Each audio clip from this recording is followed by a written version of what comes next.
होतो. आमच्या संस्थेच्या आवारामध्ये आम्ही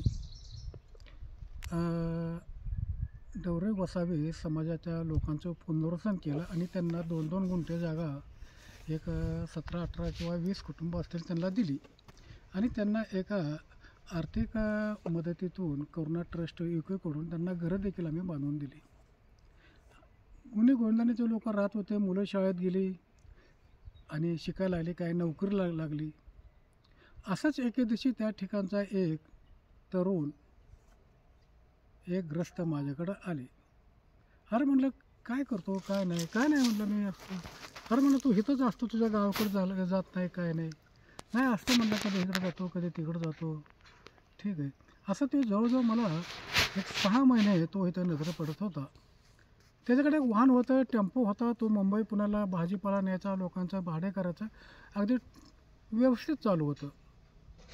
आणि एके दिवशी त्याची बायको मला भेटली आणि एकदम ती रडायला लागली. म्हणलं काय झालं?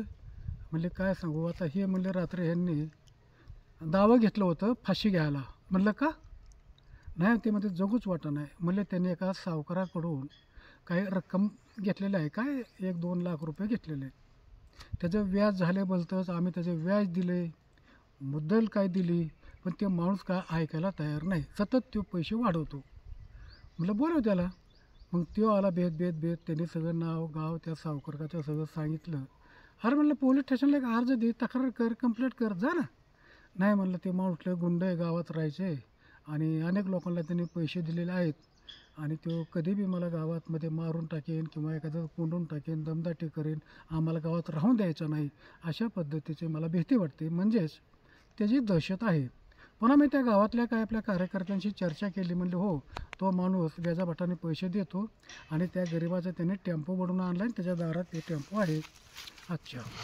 मग अधिक चौकशी केल्यानंतर त्याला सांगितलं की काय घाबरू नको बाबा, तू माझा ऐक. मग त्याने त्याच्या 2-3 भावांना बोलवलं आणि त्यांना समजावून सांगितलं आणि मग त्यांच्यासमोरच मी त्या टायमाला करमाळा पोलीस स्टेशनचे PI अनिल पाटील त्यांना फोन लावला. म्हणलं सर अशा पद्धतीचं एक केस आहे आणि ते गरीब आहे, त्यांचा टेम्पो 6 महिन्यापासून त्यांनी वडून नेला आहे, ते देत बी नाही, पैसे द्या म्हणून टेम्पो घेऊन जा. इतके पैसे त्यांनी दिलेत, काय घाबरू नका, मला द्या माझ्याकडे पाठवून.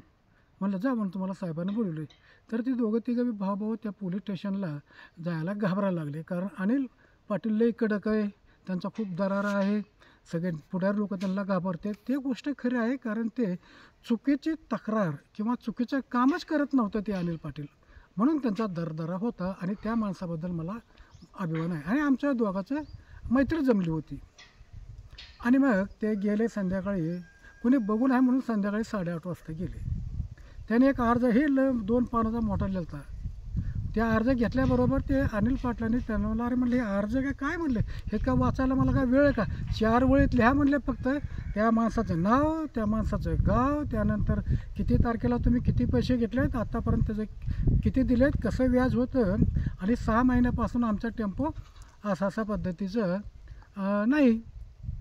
म्हणजे ठीक आहे, नाहीतर दुसरा मार्ग असा आहे की सरळ माझा आमचा टेम्पो 6 महिन्यापासून चोरला गेलेला आहे आणि अमुक माणसाच्या दारात नजर पडतो आणि तो गुंड आहे आणि तो देत नाही. मग ते त्यांना आयडिया मिळाली, तसा त्यांनी अर्ज केला. अर्ज केल्याबरोबर इन्स्पेक्टरने तिथल्या पोलीस पाटलाला फोन केला आणि उद्याच्याला त्याला पाठवून द्यायला सांगितलं. त्याला वाटलं की काहीतरी मी गावातला मोठा प्रतिष्ठित आहे, पुढारी आहे, सगळे पुढारी लोक मला मानतात, म्हणून ते सकाळ साहेबाच्या आंघोळ व्हायच्या अगोदर त्यांच्या घरीच गेला आणि बेल वाजलं गेले. ते अनिल पाटील बाहेर आले की म्हणले काय काम आहे, कोण आहे? म्हणले साहेब तुम्हीच मला बोलवलं आहे, अमुक गावचा आहे मी. अच्छा ठीक आहे, जा म्हणले पोलीस स्टेशनला, बस माझर चोत म्हणला टेम्पो चोरतो काय, व्याजाने पैसे घेतो काय म्हणलं गोरगरिबाचं, बस मला तिथं मी येतो, मला आता 1 तासाने, जाऊ नको कुठं. हो लागला घाबरला आणि मग ते तिथं पोलीस स्टेशनला गेलाच नाही. गावातले 1-2 पुढारी, कर्मातले 1-2 पुढारी घेऊन आणि डायरेक्ट ते माझ्याकडं आला. आल्याबरोबर माझ्या पाया पडला. म्हणलं माझं चुकलं, म्हणला असं करा, मला ह्याच्यातून वाचवा म्हणलं. अनिल पाटील लय कडक साहेब आहेत म्हणला, माझं चांबडंच काढते. म्हणलं मग आता काय करायचं? तू म्हणलं त्यांना सांगा तुम्ही पैसे दिलेत नाही दिलेत, अजून कुणाकुणाला किती दिलेत. नाही म्हणलं मी असं जबाब देणार त्यांना की मी ह्या व्यक्तीला पैसेच नाही दिलं आणि टेम्पो म्हणलं आता मी काय करतो. लगेच म्हणलं त्यांनी निरोप पाठवला आणि तो टेम्पो लगेच त्या गरिबाच्या दारात आणून उभा केला.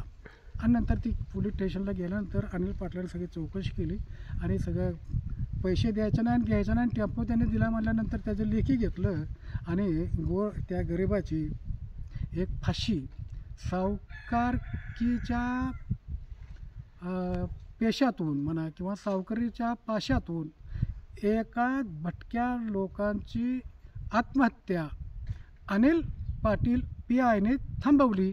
म्हणून अशा PIचं, अशा पोलीस विभागाच्या चांगल्या अधिकाऱ्यांचं मी मनापासून अभिनंदन करतो. जय हिंद.